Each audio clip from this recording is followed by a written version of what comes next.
Hello, and welcome to episode 95 of our podcast at Human Restoration Project. My name is Chris McNutt, and I'm a high school digital media instructor from Ohio. Before we get started, I wanted to let you know that this is brought to you by our supporters, three of whom are Emma, Steve Peterson, and Alicia Huslak. Thank you for your ongoing support. You can learn more about the Human Restoration Project on our website, humanrestorationproject.org, or find us on Twitter, Instagram, or Facebook.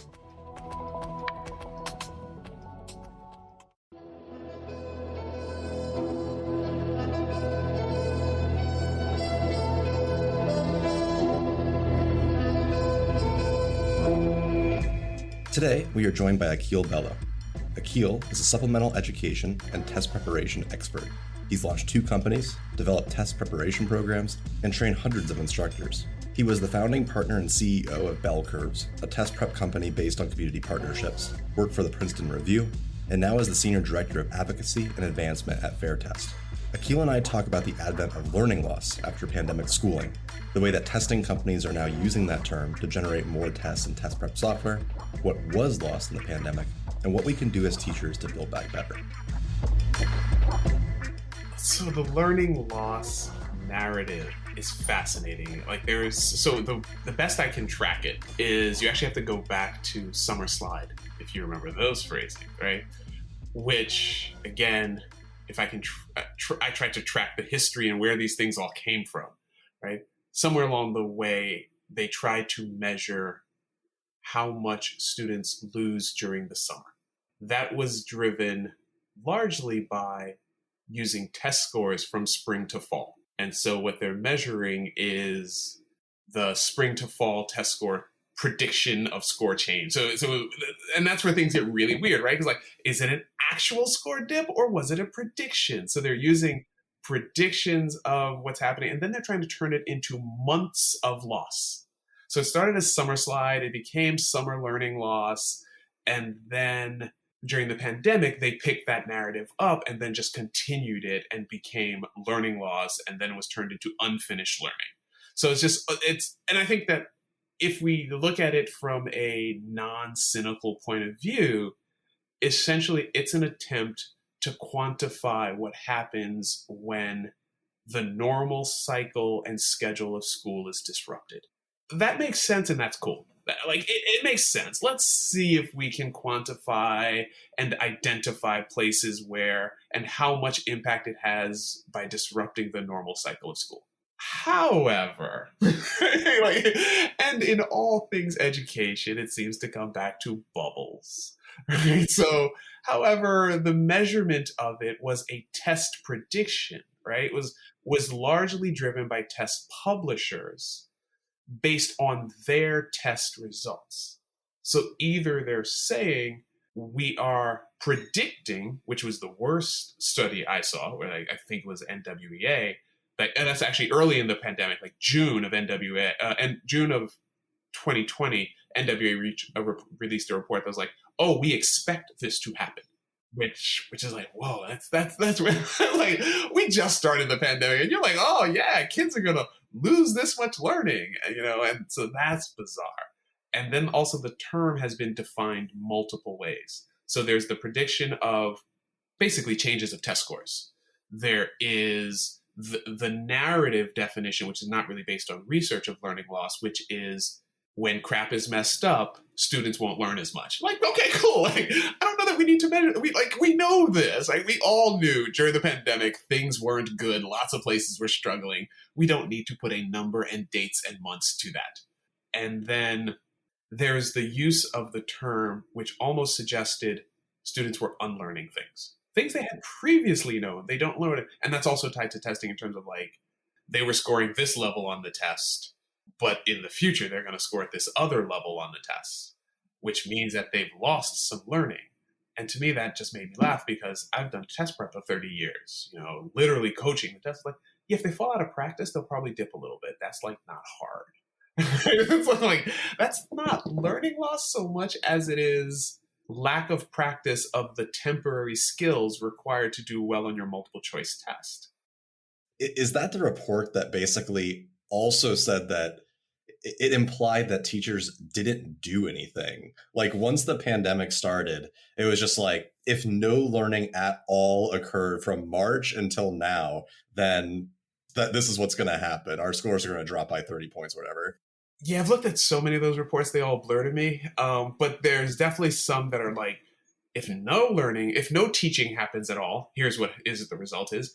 If hybrid teaching, I think they also use, and then if fully virtual. So like they created this weird split of like, there's virtual teaching, there's hybrid teaching, which excludes things like, when you're going back and forth to in-person and not. So there's a lot of nuance that's left out in these reports. I don't remember specifically one that was like, yeah, we're just going to assume no teaching whatsoever, which is just like, okay, that's bizarre, right? And the whole phrasing is problematic. Is it learning loss or is it teaching loss?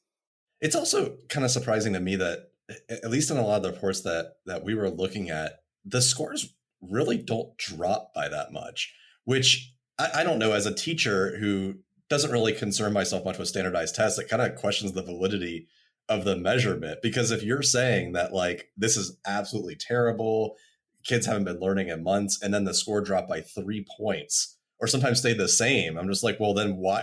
Like, what is the validity of the test to begin with if we're going to take it by their dictation? And that's a lot of the problems with the narratives around this, is that they aren't digestible by most people. And I worry about how policymakers interpret these things, right? Because often policymakers are politicians and not educators and not researchers and not psychometricians.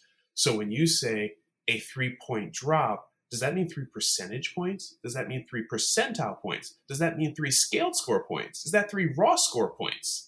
Because if it's a 5-point scale for the test and you drop 3 points, that's huge. But if it's a percentile scale and you drop 3 points, that's irrelevant.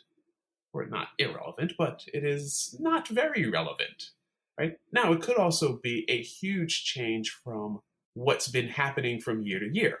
If a test is fairly stable from year to year and a 1-point drop is almost never seen in that test, then a 3-point drop is significant in that context. I'm not sure if it's meaningful. What would I expect as a drop out of the pandemic? Something pretty big, right? Because I also wonder, if you're making kids tests during a pandemic, how many of them are mailing it in? I absolutely would have. There's no way on God's green earth my mom's going to say, today you're not learning with your classmates and teachers in school. You're going to log on to virtual school and take a bubble test. That doesn't matter for you at all. Oh, I'm getting out of that real fast and going to play Nintendo. So, yeah.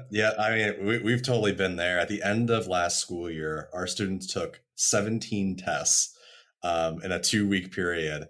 And the last group of tests were like state tests, CTE tests, some other one, and then MAP testing, the one that is being reported out on for this narrative. And from what I could tell, pretty much every kid, if possible, they give you like an alert if they start just randomly hitting buttons, like it pops up on your computer. And the number of students in my room alone that I had to go like, you got to slow down because it's going to lock you out of the test. We're just hitting random buttons because it doesn't matter. It's irrelevant. And I'm sure there's a percentage of kids who just slowed down enough so they didn't get locked out. It's like, I've done that. I've done whatever assessment is online or something, they're making you wait and read it. It's like, cool, I'll just wait and do something else and then click the button randomly and then wait some more. It's like, because I'm not going to give this my attention. Let's turn our attention now to, I guess, the more cynical side of this, which is the financial side of this. What's the concern here with the fact that the testing companies that are selling this narrative, I mean, this is a multi-billion-dollar industry. What should we be worried about knowing that and knowing what this learning loss narrative is trying to do? So let me try to go Pollyanna on this first. I'm going to be positive in my outlook. I'm turning over a new leaf here. So let's say that we know that the normal process of schooling was disrupted because of the pandemic. So if we want students on the normal schedule of age-based schooling that we have had for years, then we have to do something to try to get back on track for the normal process of schooling. Fine. So there's going to need to be supplemental things to what we normally would have done. We can't just do 8 to 3 in the classroom and make up for a year that was disrupted, potentially 2 years that's disrupted, right? So there needs to be external things and add-ons to catch up, so to speak. Totally makes sense. I'm totally on board. What are those new things? So the government has provided money to do the add-ons. Cool. Let's get some good add-ons in there. Right. So the question becomes, what are the add-ons that are going to make up for the disruptions? Who's going to provide them? Are they of quality? Are they aligned with what students need and want and will participate in? All of those sort of things. So I think that from a theoretical point of view, from a high level, it makes sense. Things were disrupted. In order to catch up, we're going to add on more. Let's choose some things to add on. That's sort of the theory that was behind No Child Left Behind as well. We have to catch up. We have to do some add-ons. I ran a tutoring company at the time of No Child Left Behind. The processes that were put in place for me as an entrepreneur to be paid for those programs almost required me to cheat. And that's a lot of my concern. Like all of the scandals that came out of No Child Left Behind, all of the ed tech miracle working programs that are currently being sold, although they've never been proven or tested or this and that, those are my concerns, right? Is as a tutoring company with No Child Left Behind, the program I remember looking at and thinking about applying to and deciding not to was providing after school tutoring, specifically focused on testing, which was my area, but paid based on attendance. It's like, wait a minute. So this was like, and I think the metric, and paid based on attendance immediately says to me, how am I going to prove that they were there? Right now, everybody has to keep track of attendance. But what if the kids don't show? What if I send 10 teachers and there's a PTA meeting and the kids don't show, can't show, or the kids decide to go to the football game? So we haven't signed the attendance sheet anyway, which happened. Or the attendance sheet is signed, right? So I never participated in the No Child Left Behind. I just thought it would, I would be taking too big of a risk to hope to get paid at the end of that, right? Because paying me based on attendance is crazy, because I'm going to have to put out all these resources to get people to show up and to have programming in place and materials on the hope that there aren't conflicts after school that prevents the students from showing up. How are these programs implemented is almost as important as are the vendors legitimate, so to speak. Right? And then there's still the question of, do you really want an army of external vendors coming in and working with your kids? Yeah, there's also the motivation component and the engagement component, because the people that come in, especially ed tech, that come in to solve these problems, although I'm sure they probably do increase test scores in some cases, it's like at what cost? Because it's so boring. We've been in so many different circumstances where our test scores at our school are horrendous. They always have been. And the solution, quote unquote, has been, well, let's pay $20,000 for this ed tech software. They promise in 2 weeks test scores will go up. Sometimes they do. But the kids are bored to death and they hate it. They no longer love math or reading or whatever the thing is that they're testing. I mean, that's part of the challenge, right? Is that the external struggles to education impact the performance in the classroom. The underfunding of a lot of schools impact the performance of the classroom.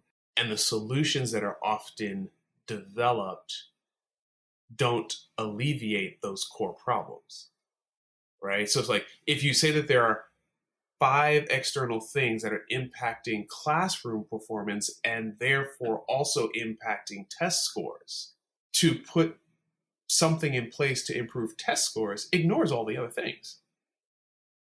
So I'm not sure that's going to solve the problem. And also, if you think of standardized testing as impacted by 2 separate things, one is permanent skills that students were supposed to acquire in their regular school classroom, and temporary skills that are unique to timed standardized testing environments. Test prep predominantly addresses the latter. Test prep can most immediately, short-term, test intentional prep most immediately addresses the temporary test-specific skills. If the problem is predominantly the long-term permanent skills, then test prep isn't doing so much to address that. It seems like, sadly, a lot of the funding that we're seeing, we have the Operation Reverse the Loss, which I think is a very funny name, from the Department of Education. I'll put it in the show notes. Future Ed put together this summary of where all the spending is going in every single state. And a lot of it's pretty like generic, broad terms, but you see for many of them, sadly, the number one thing that they're addressing is some kind of I would call like a test score buzzword, like accelerating learning, academic recovery, learning loss, these different words that basically mean increased test scores. And some of them do put on like funding counselors or SEL or putting in money for local communities like free lunch, that kind of stuff. Things that are very important that we definitely saw from the pandemic that were exacerbated because of the pandemic. But at the end of the day, kind of what you're alluding to here, and you've written about this, is that the way that we're really going to solve a lot of these problems is by fixing all of the other things, like funding local communities, ensuring people have stable home lives, investing money into, I don't know, community organizations. Because if the kids coming in and they're struggling, the last thing that they're worried about is performing well on the map at the end of the year. Like it's not relevant. Which A, is not relevant, and B, there's no penalty to it. Right. So what if you don't perform well? Right. Like, so if you're going to graduate anyway, if you're going to, so who cares? Right. And I think that's good and bad. I don't think graduation should be held up by the performance on one of these standardized tests or moving to the next grade. Right. But then I do understand the concerns of like, then how do you get students to take them seriously? Right. So it's like, yeah, I get it. But I think, one of the struggles that are existing right now in education, right, is like it's hard for policymakers to fund stable communities.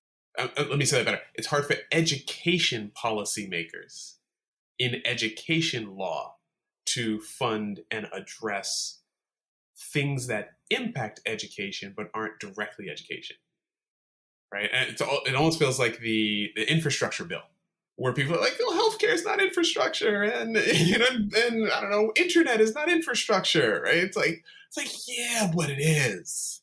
But you can see those who are trying to push back on funding anything. There is a legitimate argument there. I don't know if the motivation for the argument is honest, but I can see the argument that says these things aren't what we traditionally define as infrastructure. That's what often happens in education as well, as we're looking more clearly at the impacts on education are all the social emotional things going on at home. So we have to solve those. You're going to get pushback on, well, I can't pay for somebody's home life to be better. Is there a place there for educators to help solve that? Because to me, a lot of this issue just comes from the fact that the testing industry has convinced policymakers that this is the best way forward, and they have a lot of money. And their ability to lobby, for better or for worse. I don't think that all politicians are corrupt, but even the ones that aren't corrupt probably think that this is the way forward because that's the way things are done. It's just like, this is the thing that people do. Is there a way for educators to disrupt that narrative, to try to come up with a fix for that? I think so. I think one, I don't know that it's corruption or incompetence or any of those words. I don't know that it is those things. I have personal opinions that sometimes I express on Twitter about my belief how connected those things are, right? I think the piece that we can address is the information, and that's part of why learning loss just boggles my mind, because what often happens is there's research, and to make the research digestible to policymakers and the public, catchphrases emerge. Like, nobody is going to read the report that says the time quantified implications of disrupted school learning over the past 18 months. No one's paying any attention to that, right? But that's really kind of what we're saying, right? Measuring using time, the disruption of tests, the changes in test scores since the start of the pandemic. that becomes learning loss. That becomes unfinished learning. That becomes unfinished teaching and all of those other phrases that are put out there, right? So I think it's important for educators to make sure the conversation is being had better beyond those phrases. I think that shifting from learning loss to unfinished learning is an improvement, at least, right? It gets rid of the idea that something was lost because nowhere are we saying something was lost. It's really a question of not yet done, right? Which is fascinating to me because somebody suggested it, and I don't remember where, but somebody suggested like after the pandemic, we just start over. Everybody starts back to where they were, right? Which is a great idea because it's like, yeah, we just didn't do that year, right? Let's start again. Except we have an age-driven, time-driven requirement in education, right? There's like it actually would really be hard to have everyone pause because there's a whole crop of kids that were born and we're supposed to be starting school. So what grade do you double up, right? So there is that problem, right? But to a certain extent, that's almost what we needed to do. That year was done sporadic, if at all. So for a lot of people, we just need a do-over. That's really hard to get driven into policy, right? So I think it's important for educators to make sure that parents, policymakers, whoever you're talking to is clear what these things actually mean. I'm a parent of a 10th grader and an 8th grader. And, being in test prep, I've always, any test they're taking, my question is like, can I see it? Can I see the test? Can I have an actual detailed report?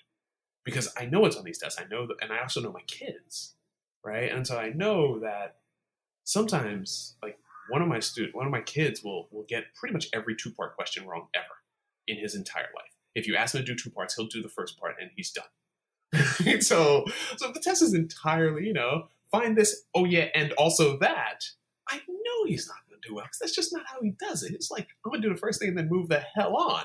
Right. It's also how he does dishes in the house. Right. So I want to know if the test is entirely 2-part or if it's all 1 part. And he actually did know some stuff, right? Which I think testing agencies don't give that information to parents. Right. So I think tests are hard for parents to use because the level of detail provided is almost nothing.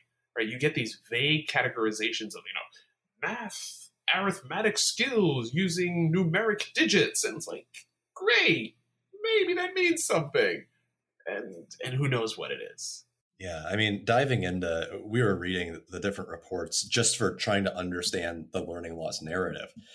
I feel like you need a doctorate just to dissect some of the paragraphs, and I started to wonder, honestly, like, is it just made up? Like, there was like some things, and there was like, I remember reading, I think it was Illuminate Education, had something that was like, they're losing 0.01 standard deviation of learning every day. What in the world does that mean? Like, what is 0.01 standard deviation, and how do you lose that? Yes. I mean, that's just fascinating, right? And to a certain extent, it is made up, right? Because basically, so here's the, and I actually read the reports and like ignore the math. I accept their math, the calculus and crap that they put in there that like I don't really know because I'm not a PhD or researcher, but I've learned the language of these things, right?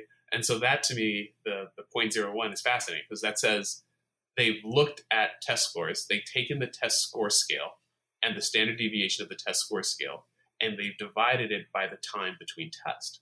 So they can turn the score into a number so they can quantify it in terms of days.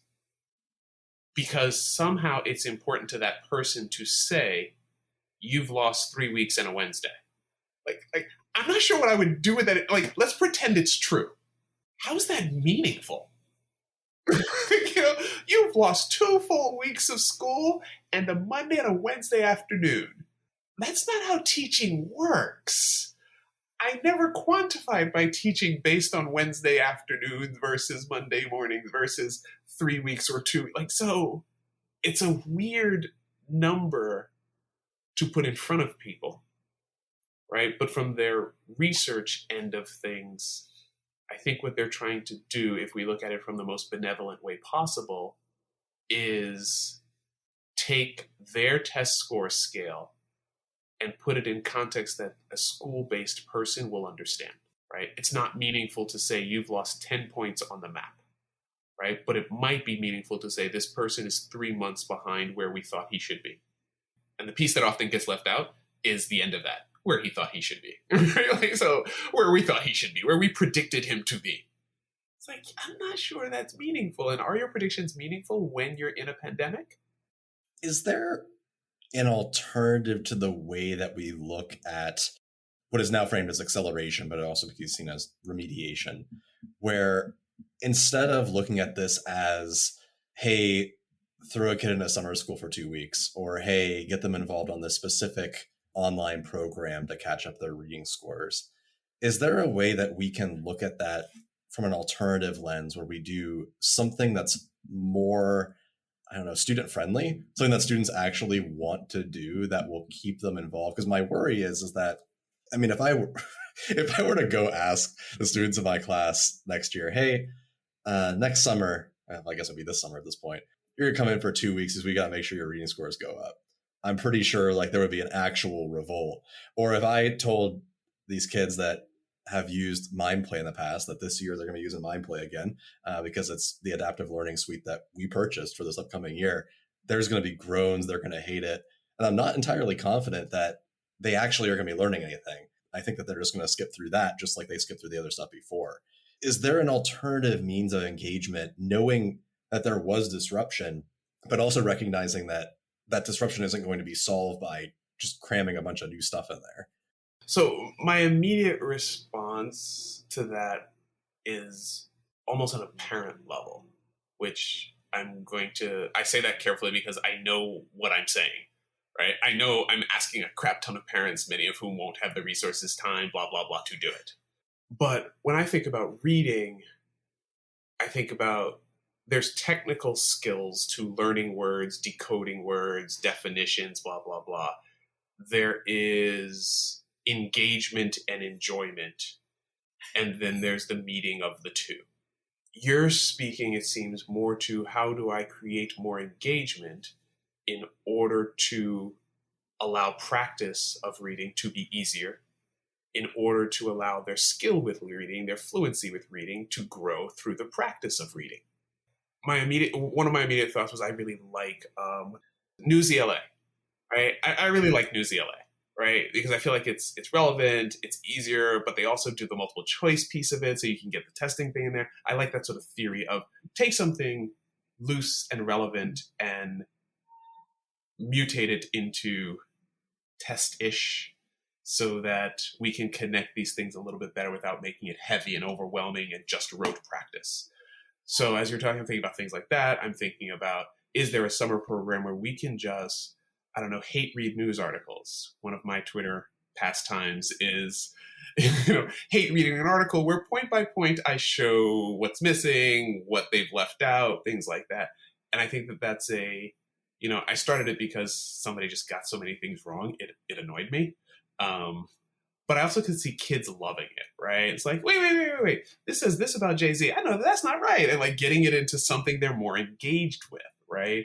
And it teaches sort of the decoding and to pay attention. So you could create a program around that. I've just turned into ed tech.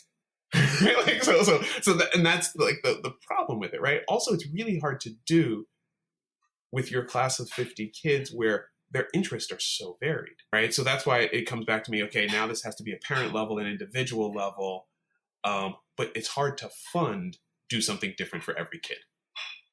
It's hard to trust the teachers, right? Because to a certain extent, the answer is trust you.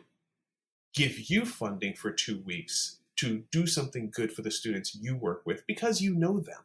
One of the challenges I always had as a test prep person is, if you're bringing me after school, I don't know these kids. I actually don't really have any pull or penalties. So what if you don't do the homework for the after school test prep class? It's like kids will figure it out pretty quickly. Oh, he can't give me a detention. He's not going to tell my mama. So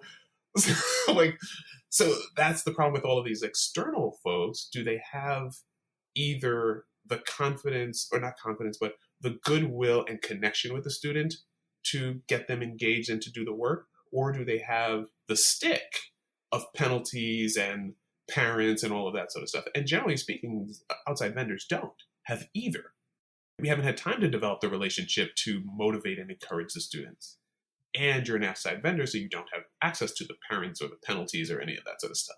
Even the best intended external vendors are challenged if the students don't have the intrinsic motivation to do extra stuff during their vacation to make up for something they had no control over and disrupted their lives and made things miserable.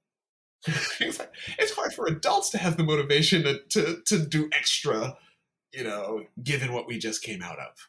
It's also, it's definitely not good for morale either to constantly feel like you're behind or you did something wrong. And then starting off a school year with that frame, I feel would be so detrimental, especially recognizing, as we were talking about before, it's not that kids didn't do anything for an entire year. It was just different types of stuff. And those different types of things are valuable as well. And we can highlight those things. The cynical side of me is like, the world's falling apart, the world's in flames, is terrible. I also don't want to communicate a message every single day when I walk into a group of 120 kids over the course of the day, like, hey, the world sucks and you're here. Because that's not going to be an effective teaching strategy. So this is kind of an interesting question, because a lot of your work has been in test prep and FairTest and looking at tests in a variety of different ways to make them more equitable.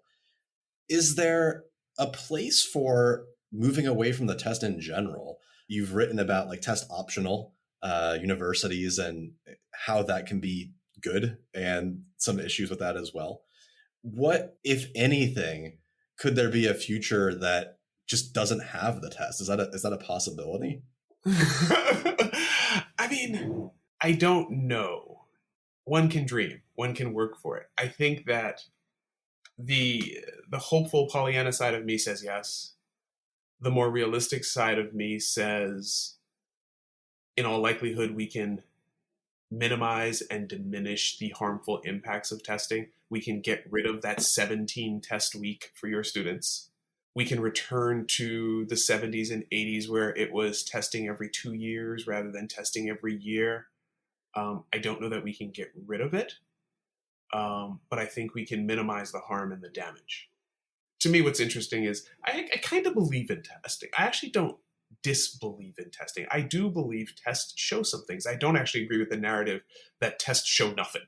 I disagree with the narrative that tests show everything. Kind of is almost that's almost how we've been using them, right? That these actually, so a lot of my work is in admissions test, right? Like the SAT, which is scored on a 400 to 1600 scale in 10-point increments, where a lot of noise is made around the difference between a score of 1,000 versus a score of 1010, which is an absolutely irrelevant difference according to the test makers. Right? In K-12, testing is often a little bit better than that, where you have these proficiency levels. Right? I actually do think there is some meaning to going, okay, that person's a 1, not a 5. Okay, that means that we expected them to be able to do a certain level of work, and they didn't do it. And if we don't turn that into too much, right? Does a 1 mean they didn't try? Or does a 1 mean they don't know how to add? And we expected them to know how to add, right? And what are we telling the student who got the 1? Often the problem becomes, how do we interpret those scores? How do we convey those scores? And what do we say to people who get those scores, right? To look at somebody who got a 1 and say, oh, you can't do first grade work, as opposed to, you blew that test. Like, we don't do it anywhere else. We don't take a kid and give them a piano test and be like, oh my God, you'll never be a musician. It's like, no, you sucked at the piano. So it's like, okay. And if you value piano playing, you better work on that. My kids can play piano and I can't. I'm actually literally okay with that. like I have no aspirations to, like, I have a dream to play piano, but I will never actually work at it. So I'm okay with having no ability to do it, because I will never work at it. And so that's what I think is lost in educational testing. The nuance of, like, this is a skill. You displayed that this is not a skill you currently possess. We think you should possess it, so you probably should work at it, right? And I think if that were more the conversation, it would be healthier. That makes a lot of sense to me, and it It makes me think of, and I have to be very careful in how I word this because this could go haywire really poorly. But Susan Engel used to be on our board. She's an author and researcher, and she convinced me that we should be actually testing more things, but in less increments. So, for example, testing like, do you feel comfortable at school? Testing, do you feel safe at school? Like these other things in addition to academics to get a better read of that. And I was like, well, how do you even like measure that? And then she's like, well, you pick up like a Time magazine every year or whatever, and it has like some new study about how kids are more engaged at home than ever. And you read that, you don't really question it. Well, someone did a study of that and someone figured that out, and you're going based off of that research. And why can that not be applied to school? Again, I have to be very careful to say that because that could also lead to manipulation of that. It could lead to a billion more tests and the way that it's funded. There's a lot of different issues that could go into that. But it could also force schools to pay attention to some other things instead of just being gauged off their academic ability. Off of, not their academic ability, a narrow swath of academic performance. Right? Because like, we're not sitting here talking about history tests. Right? We're not sitting here talking about science performance, right?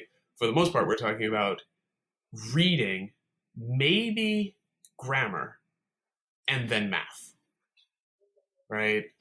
So that's part of the problem, is that often we are using a narrow swath of curriculum and drawing broad conclusions. We're using a narrow swath of curriculum in order to develop an estimated ability performance, and then drawing conclusions about students, school systems, whatever, based on this narrow swath of a sampling of the curriculum and an estimated score. And also just the ability to understand how to take a test. Even if you don't, especially as you get older, even if you don't necessarily know the answer, figuring out how to answer it in a proper way. The reason why like a rich kid can go to some crazy tutoring camp and all of a sudden have an immaculate score. Which, I mean, it ain't hard to find me on the internet listed for $400 an hour. So people pay money to do, these tests aren't, if it can be tested, it can be taught. And someone who spends all their time and energy decoding the test will know things about the test that others won't. Test prep will always work to some extent.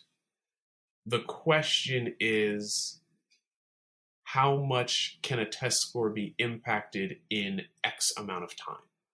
Right? That's the only real question. I can't take a 12th grader who's never been in any kind of school whatsoever, or not a 12th grader. At that point, we're really talking about a 17-year-old, right? Because if you haven't been through the grades, you're not a 12th grader. You took a 17-year-old who's never been through any schooling.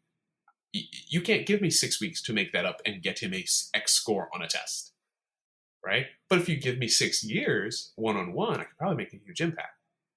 Give me 2 years, I can probably make an impact, right? So anything that can be tested can be taught. It's really just a question of time. And I think that's the one big part of this narrative that's left out. There is a time-driven, there is a dedication to precociousness, right? And age-related performance that is built into our educational system that COVID has disrupted. But that's really often what we're measuring, right? Think about like gifted and talented. That really just means precocious, right? So, but we've all had kids who walked faster, who talked faster, who did all those sort of things, and they didn't get tracked for life, So the kid who tests better faster or reads faster gets tracked for life in the accelerated program. So there's a lot of these time-driven, age-driven things that are baked into what we're doing that are problematic, because I'm not sure that they mean much more than, okay, did that faster. Yeah, and the labeling as well, and the things that can carry. I guess the only other question I have for you then would just be, what's next? What are you looking at in your work, both through FairTest and just your own personal interests? What are you pushing for? So these days, the work is the same as the work has always been. Let's try to influence policy and practice around testing to make sure it is as least harmful as possible. We were working hard to try to get opt-outs to happen around this year's testing, and to get the Fed to grant broader waivers for testing. Now the next phase is going to be, how are those test scores going to be used, right? And making sure that there is thought and care and nuance around use of scores if they're used at all. There's one article I read from a psychometrician who gave, I want to say it was an 8-point checklist for the things that need to be done to use test scores appropriately. Right? It was actually Andrew Ho out of Harvard, which was funny to me because his same article was like, here are the 8 things that you need to do in order to use test scores properly this year. So let's test and do these 8 things. And I was like, because you have a list of 8 things, let's not test at all. So he's one of the psychometricians I actually agree with, right? Like he has nuance and thoughtfulness around the use of testing. His conclusion was, yes, go ahead, test, and I'm going to trust you to do these careful use of test scores. I'm a little bit more cynical. I was like, yeah, y'all will never do those things. If you did them, I'm probably okay with it. But I've seen too many school districts and they will never use the scores that carefully and nuanced. So let's just not test, right? That ship has sailed. So the question is now holding districts and the federal government at different places to account around the use of test scores. Right. And what are we trying to say with the use of test scores? I feel like it was the IELTS that just came out. Maybe it's Illinois just published their test score data. I haven't dug into the report yet, but oh, surprise, surprise, there was a drop during the pandemic.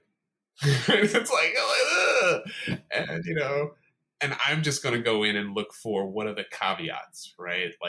90% of the students in our study didn't actually finish the test. There's going to be all of these weird caveats. It's so why are you even reporting out this data if 80% of the students did it in 12 seconds?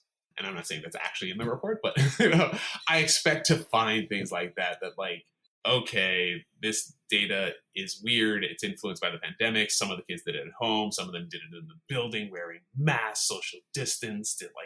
I'm not sure this is meaningful data. And then when you take all of that into account, a 5-point drop, that's not bad at all. So that's going to be the work. The work is going to be, since they have tested in a lot of places, how do we show what the scores really mean beyond the big headline of there was a drop?